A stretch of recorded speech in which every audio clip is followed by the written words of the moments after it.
human. I know this messes with some of your theories and thinking, but you have to understand this is how slavery got started in America and around the world. This preposterous theological jargon was preached in churches across the United States, particularly in the South, to reassure people that slavery was not only acceptable, but that it was the very will of God. Rule it firmly with an improper understanding that the Bible condoned slavery. This is a Cainite view.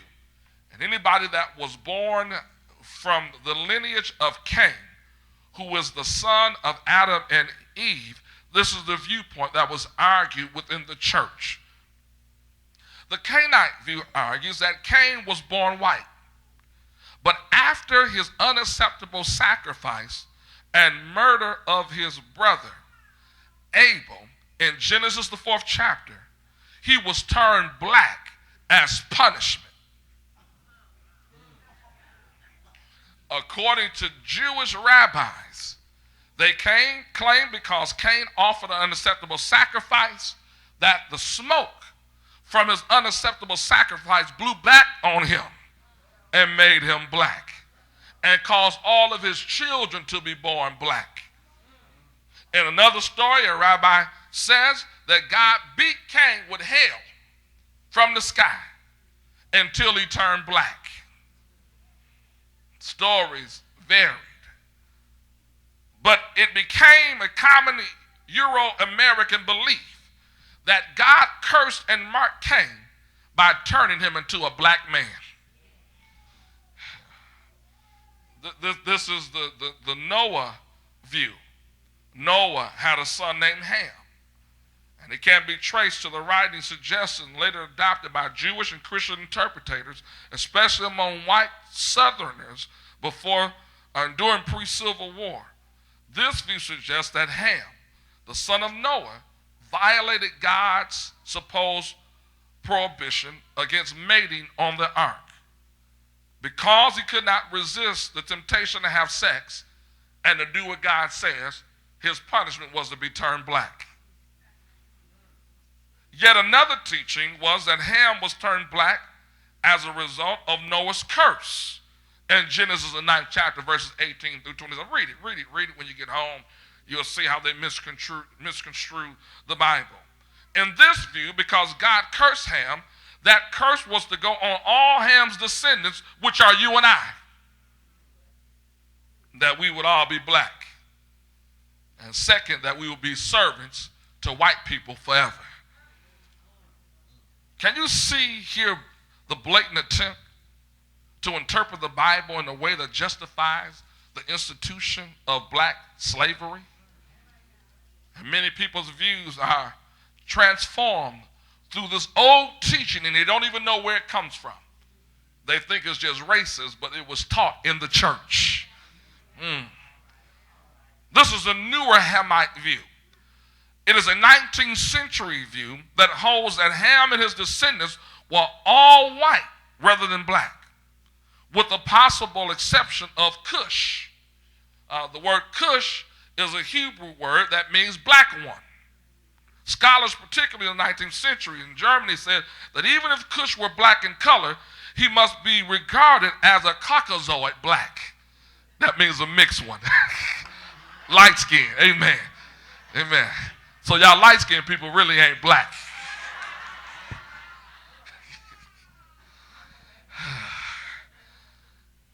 This is their view.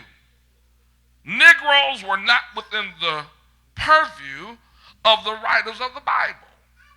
Even some modern biblical scholars hold this view. For example, Martin North, considered to be one of the most respected Old Testament scholars of all time. He states in his book, The Old Testament World, that the biblical writers never knew anything of Negro people. They never existed. Aren't you here? How do we get here? God made us. But we have scholars teaching that we never, ever existed. And if we did, God didn't know anything about us. The overall and surely indisputable message is that according to Genesis 1:26 and 27, God created all of us in his image and has included all members of the human race in the saving work of his son. Nowhere does the Bible give any indication that black people or any other group of people, whether of color or not, are outside the embrace of God's love. But the fact remains that people have believed and taught this error, and sadly it has been a teaching, and it still affects the way many of us think about each other today. It even affects even how some of us think about ourselves. My brothers and sisters, the Bible does not focus on skin color as of any form of criterion to be saved or be in the family of God. Because Romans 3:23 states that all of us have sinned and fallen short of the glory of God. And all of us are recipients of God's grace through Jesus Christ. Well, what is the evidence of us being in the Bible? The stories of the Bible took place in and around what we now call the Middle East. And people moved on and in its stage and off of its stage based on their relationships with the nations of Israel and Judah. Consequently, the vast majority of the world's ethnic and racial groups are not specifically identified, but some of those who identified were black. There was a strong tradition that some of the descendants of Noah, through his son Ham, were black.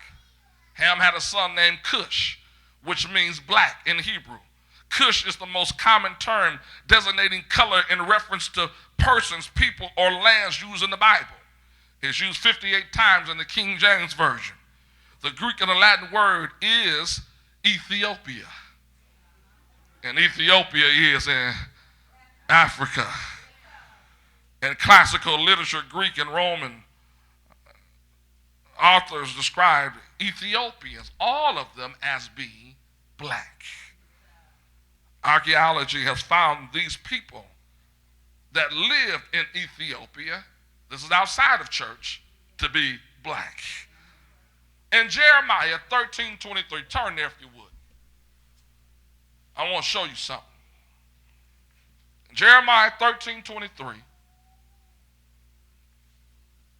to let you know that black people are in the Bible.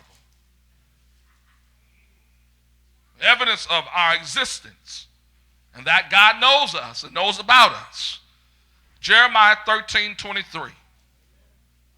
The question is asked in Jeremiah 13:23, can the Ethiopian change his skin?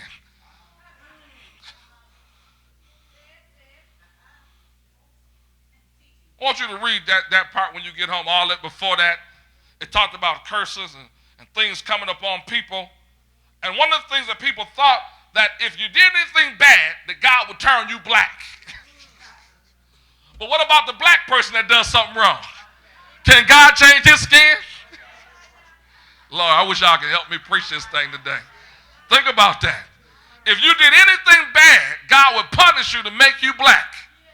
But then Jeremiah says, can the black man change his skin color when he does something wrong? What does God make him then, white? In Genesis, the 10th chapter, verses 6 through 20, it describes the descendants of Ham being located in northern and central Africa and in parts of southern Asia. In Psalms 105, verse 23, when they mention the land of Ham in Egypt, Egypt is in Africa. In Psalms